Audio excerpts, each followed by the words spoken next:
For this combinations of functions video, we are going to be going over several things. We're going to go ahead and start off with arithmetic of functions, and then we're going to go on to composition of functions. So to start off, we are going to start with arithmetic. Arithmetic, you guys already know, are your basic four operations. We normally do them with numbers, but now we're going to be doing them with functions. So don't freak out, right? But this is what they look like. So we can find the sum of two functions, and I give you two different notations here. They mean exactly the same thing. So when you see like f plus g in inside a parenthesis is the same thing as just separating the first function plus the second function. Of course, we could also find the difference. We can subtract, and remember, for subtraction, order matters. So f minus g is not the same thing as g minus f. Just keep that in mind. We can also find the product, which just means multiplication. You could see the two letters next to each other, which you should know represents multiplication, or you could see a little dot in the middle. And then, of course, we could also find the quotient, which is division. You could see the notation like this, or you could see the actual function separated. So again, the whole point of this is just so you guys are exposed to both the different notations. All right, so let's go ahead and get started, right? So here they give us three functions. They're giving us f of x, they're giving us g of x, and they're giving us h of x. So we have three different functions. And we have to be very careful we read the instructions, because in the instructions tell you which ones you're going to be dealing with.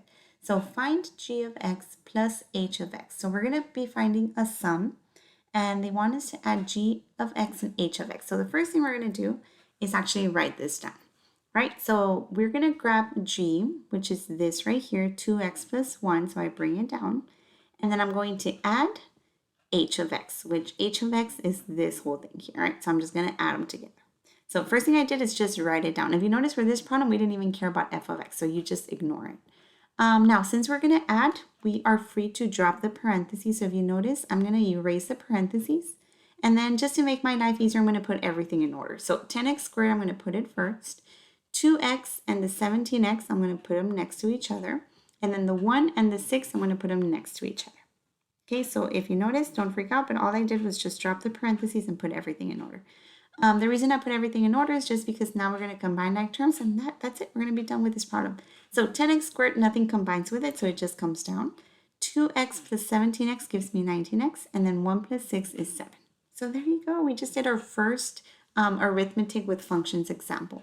So that's it. So just make sure you use the correct functions, and then you just know that you just combine like terms, and that's it.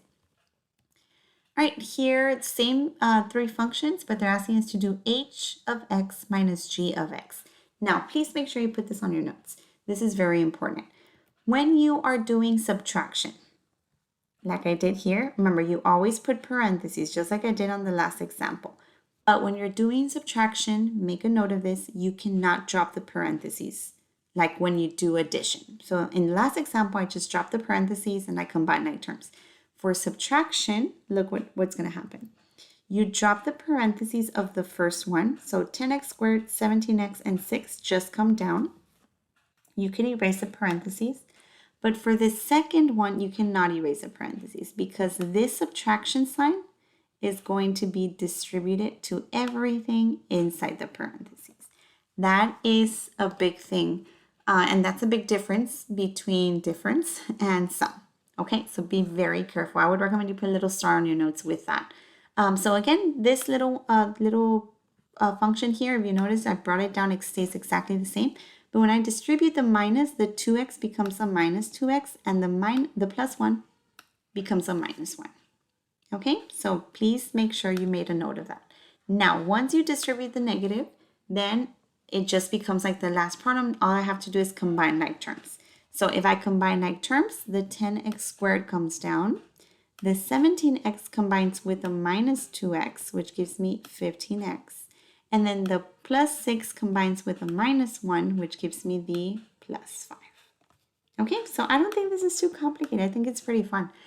Just remember that you read which functions to use and what operation to use in the middle. Okay, and make sure you put them in order. Like I said, when you do subtraction, this is not the same thing as if you would have done g minus h. That would have been a totally different answer. All right, let's go ahead and start making this more fun. Let's do a multiplication. So here they're asking us to find the product of f of x and h of x. So the first thing I do is that I write f of x, which is 7x, again, always in parentheses, times h of x, which in this case is this whole thing, right? And again, also in parentheses. Since we are multiplying, again, you cannot drop the parentheses. Now, how in the world do I multiply these two functions? Super simple. Since this one only has one term, all I have to do is just multiply times every single term on the second parentheses. Okay, if you have trouble multiplying, let me know. We could review that a little more.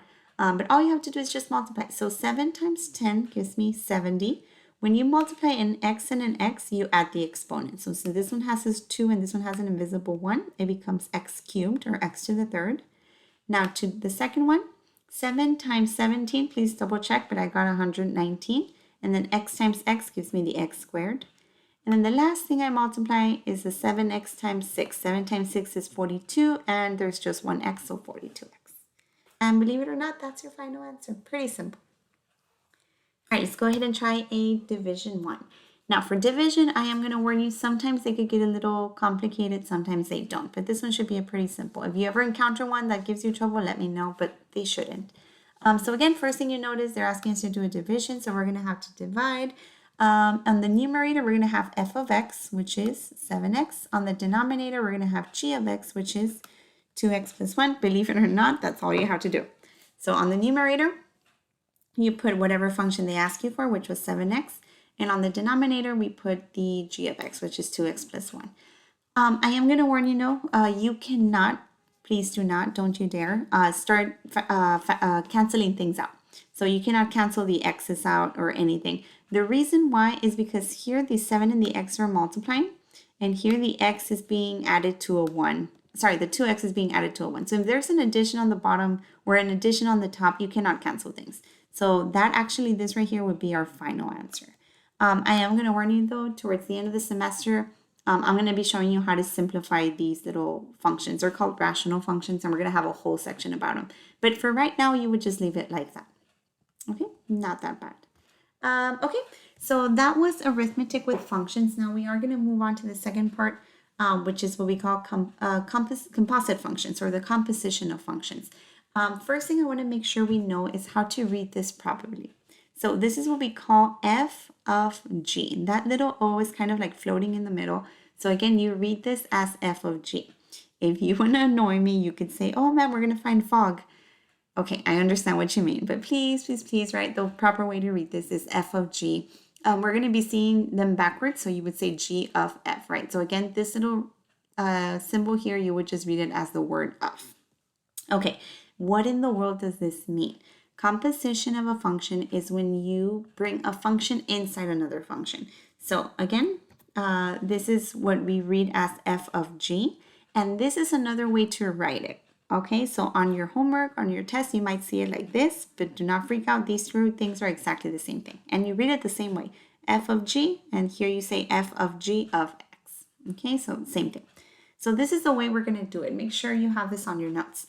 When I tell you, or when they ask us to figure out f of g, all we're going to do is that we're going to substitute g of x into all the x's in f of x.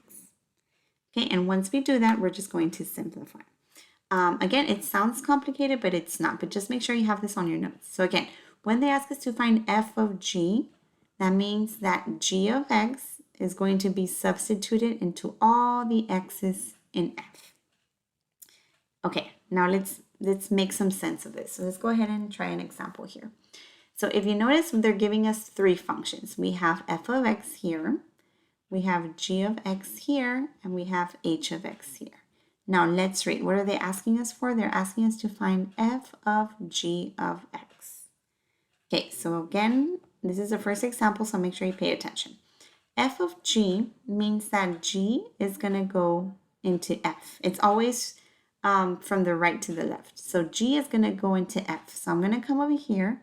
This is g. I'm going to box it in.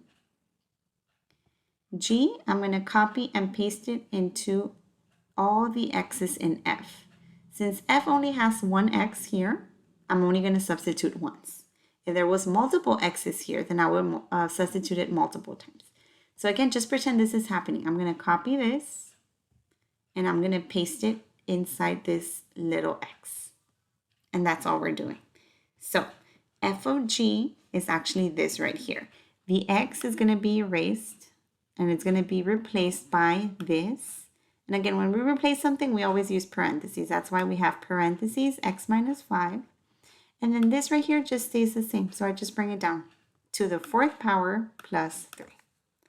I love these problems. I think they're super simple. But again, make sure that you understood what happened.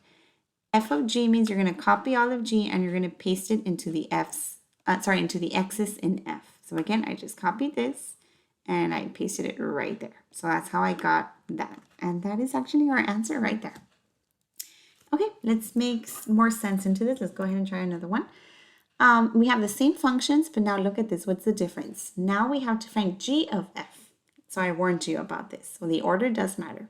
So again, always from right to left, that means that f is now going to go into g, not backwards. So that means that f, I'm going to come over here, I'm going to copy f, which is this, and I'm going to paste it into all the x's that g has, but g only has one x. So I'm going to copy this and I'm going to paste it right here. So again, the x disappears and is replaced with this right here.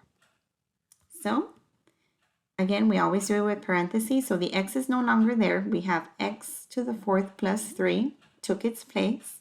And then anything else after that stays there. So the minus 5 is still there. Okay, unlike the other one, this one we could still move on because we could still simplify. I could drop the parentheses. So this just becomes x to the 4th plus 3 minus 5. And we're not done because you should know that you could combine like terms. So what is 3 minus 5? Negative 2. So since we cannot combine any more like terms, that would be my final answer. So please take a moment here and see this problem with the last one that we did. There is a difference between finding f of g and g of f. So make sure that you know what's happening. So again, this is what we call composite functions, or the composition of functions. And all you're doing is just replacing one function into the other. All right, let's keep on going. We have the same 3 functions. Please do not say hog, right? But okay, I'll understand if you do. H of g, that means g is going to go into h. So let me go over here. This is g, so I'm going to copy this and I'm going to paste it into h. So h only has one x, so I'm going to copy this and I'm going to paste it right here. Again, this one disappears and this whole thing here takes its place. So believe it or not, that's my final answer. That's all that happens. Again, this is just practice so you know what is happening. So h of g means this g is copy pasted into right there. So that's my final answer. Again, you cannot simplify anything. There's nothing to combine with the x or the 5, so that's how you know that's your final answer. All right, since we are already experts on that, let's go ahead and try a little more interesting one. So here now we have a fraction. Let's see, what are they asking us for? They give us f and they give us g, and they're asking us to find g of f. What does that mean? F is going to go into g. So I'm going to copy this. I'm going to copy f, and I'm going to paste it into g. And g only has one x, so I'm only going to have to replace it here. Okay? Remember, when we replace it or substitute it, we always have to use parentheses. So don't let this freak you out, okay? We have negative 6, which is still here. The x disappears, but it's replaced with this whole mess. So I just put parentheses and I put this whole thing right there. And then we still have a minus 2 on the outside, so I have a minus 2 there. All right. Okay, so I'm going to give you 5 seconds to process that. Let me erase this. Okay, so now we have to simplify this. Okay, don't let this freak you out. I know there's a fraction in there, but it's super simple. So remember, when you have parentheses, you cannot drop them because there's a negative 6 on the outside. That means I have to distribute it. So I'm going to distribute this, and all you do is just multiply. What is negative 6 times 1/2? This is the same thing as dividing negative 6 by 2. So negative 6 times 1/2 is actually negative 3x, right? Because the x is right there. And then I also have to distribute the negative 6 to the 4. So negative 6 times 4 gives me the negative 24. Please do not distribute the negative 6 to the 2 because the parentheses ends here. So that's where I stop distributing. And this minus 2 just comes down. All right, is that my final answer? Of course not, right? Because we could still combine like terms. So 24 or sorry, negative 24 minus 2 gives me negative 26. And since I cannot combine any more other like terms, that would be my final answer. That's how you determine when to stop. All right, next one, even more interesting. So you're very welcome. So now we have two fractions. Make sure you pay attention to this one because it might get a little messy. So make sure you're organized on your notes. And then I'm going to show you how to get rid of things when they're messy. So first thing you have to notice, right, is always ask yourself, what are they looking for? Don't assume they're always asking you to find f of g, because sometimes, as you've noticed, we ask you to find g of f, and things get backwards.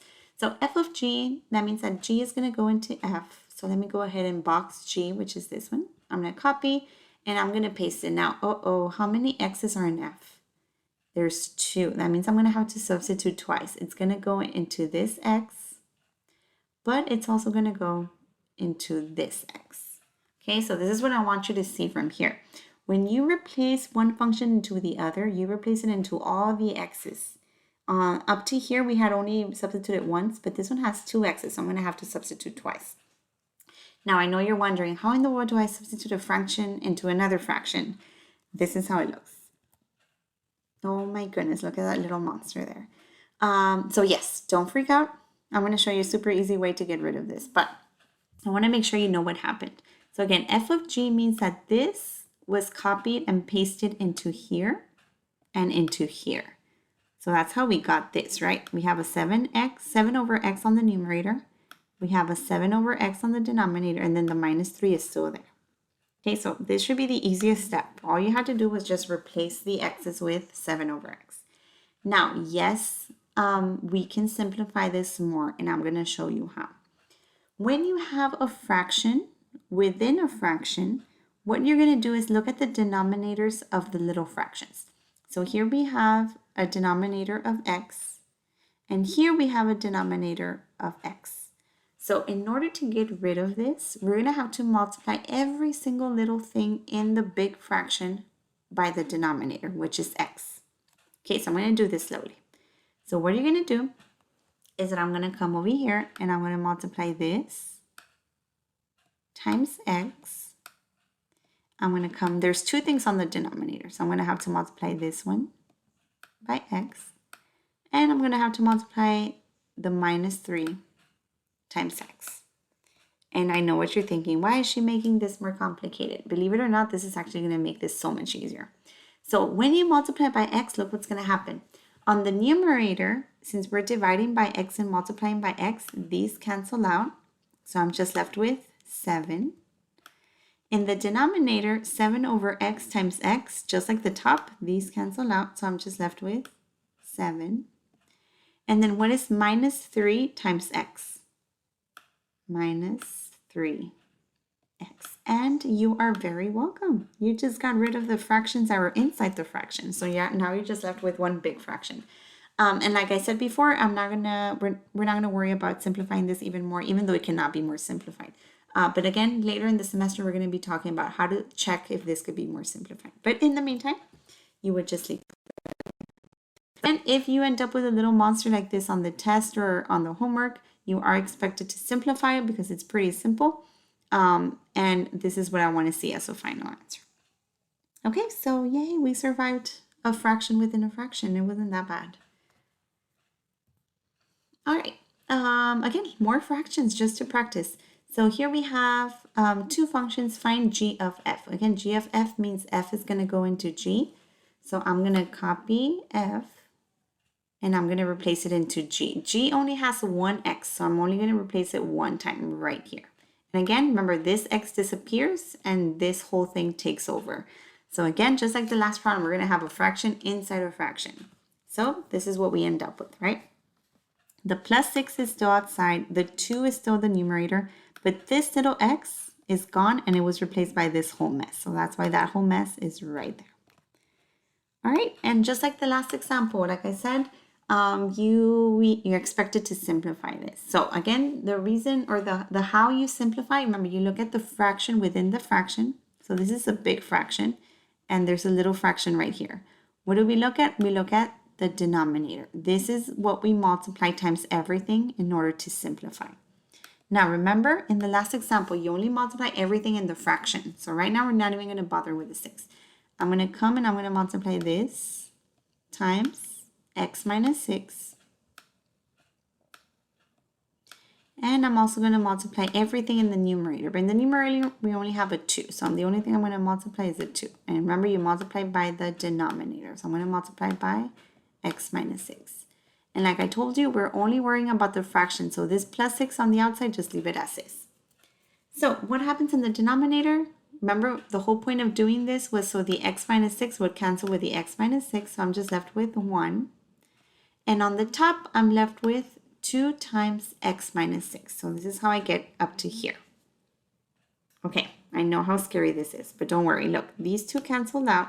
So I was just left with 1. And on the top, I was left with 2 times x minus 6. And on the side, I was left with plus 6. Now, when you're dividing by 1, technically you don't need it. So I erase it. And I'm just left with 2 times x minus 6, and then the plus 6 at the bottom. Okay, so from here to here, all I did was erase the plus, the 1 on the bottom. So look at how pretty the problem is getting. There's no more fractions. Now here, what do? Well, we have a parenthesis, so we're going to have to distribute. 2 times x gives me 2x. 2 times negative 6 gives me negative 12. And then the plus 6 just comes down. Now, combine like terms. What is negative 12 plus 6? That gives me negative 6. And voila, final answer. So look at how scary the problem was. And look at the final answer we got. We got an answer with no fractions on it. That's kind of weird, but totally possible. Okay, so again, if for some reason I lost you here, let me know. I will more than gladly do a similar example, or we could walk through this one again. Okay, we're gonna end with a couple of super easy examples. So this one needs no substituting or anything. This one is just to get you thinking. If you want to give kind of like a title to this section, this is what we call decomposition of functions. Because I gave you the composition, I actually did the work for you. I already found f of g. This is f of g. And I asked you to give me the original functions. Isn't that fun? So let me walk you through it.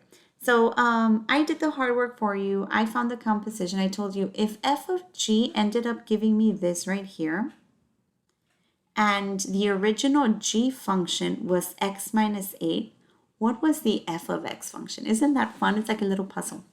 So hopefully I didn't lose you. So this is what happened. I had two functions. I had f of x. Let me go ahead and write it down. I had f of x equals something that we don't know because it's not given.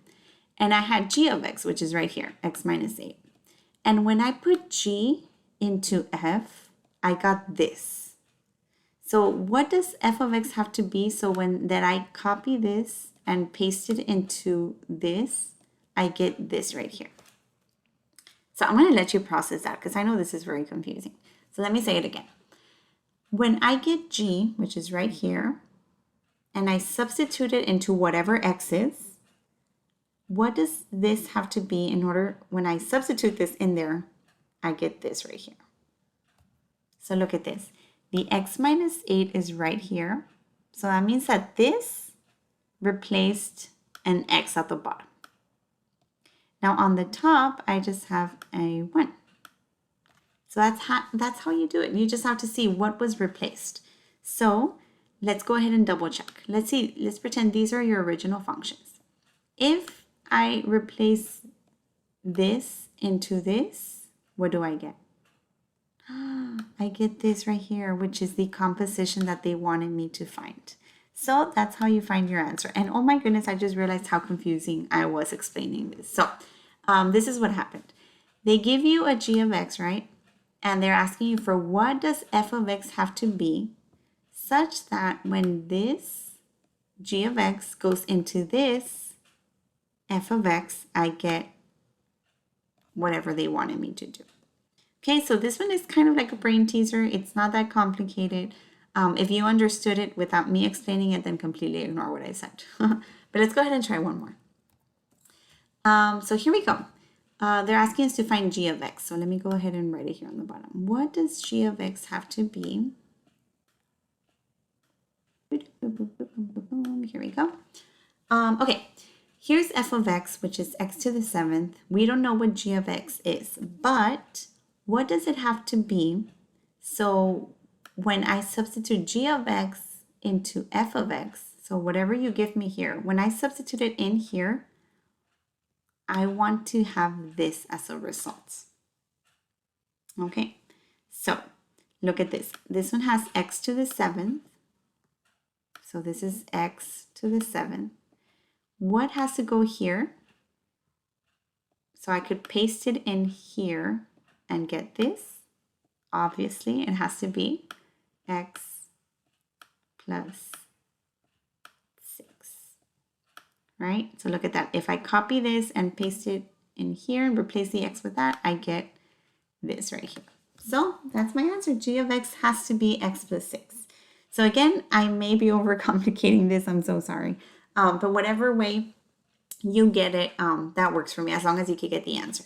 Now, the problem is like if you don't understand what I said, then please come with me. I will try to explain a different method. But that's pretty much what we're doing. This is decomposition of functions. We give you the final results and we ask you for the original function such that when I compose them, I get this final answer.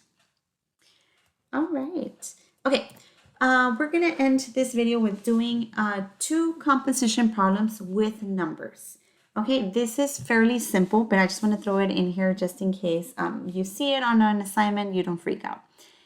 Here we are giving 2 functions, right? We have f of x is this, and g of x is that. And they're asking us to find f of g, but oh my goodness, there's a number here. It's super simple. Just like every other problem, we read it from right to left. So this is what we're going to do. We are going to replace this number into g. You always start from right to left. So I'm going to replace the -4 into g. So this is g. Instead of x, I'm going to put a -4. So that's the first thing we do.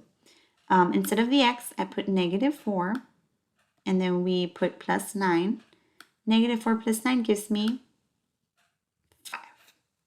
Now, this is not your final answer. I had, as an answer, we got 5. Now, this number, you go ahead and put it into f. Okay? So now I'm going to come to f. This is f. In these 2 x's, this one has 2 x's. So on the 2 x's, I'm going to put the answer that I got here, which was 5. So instead of x squared, I'm going to have 5 squared minus 5. And instead of x, the 5 that I'm substituting.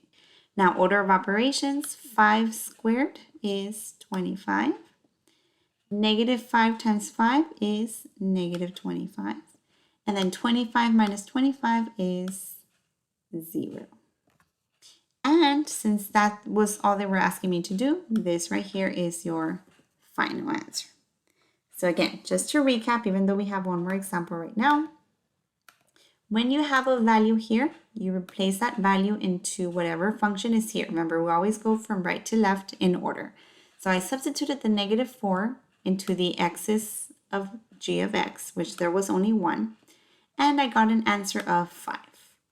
Now, whatever a number you get, if this would have been 1,000, then we'd have used 1,000. That number is then replaced into whatever letter is here, which is f. So I come and I use f. Since it had 2 x's, I replaced the 5 in both of those x's. And whatever answer I get, that was my final answer. So my final answer for this one would just be a big fat 0. All right, just to make sure we grasp this correctly, let's go ahead and do one last example. It's super similar to the last one, but on this one, I just flipped the letters, right? So let me just show you on the last one, we had to find f of g of -4. And this one, we have to find g of f of -4. And again, of course, we're not going to get the same answer because in this problem, I'm going to substitute the -4 first into f. So I'm going to put a -4 here and a -4 there. So if I do that, remember you always do it with parentheses, you're going to put -4 squared minus 5 instead of the x, -4.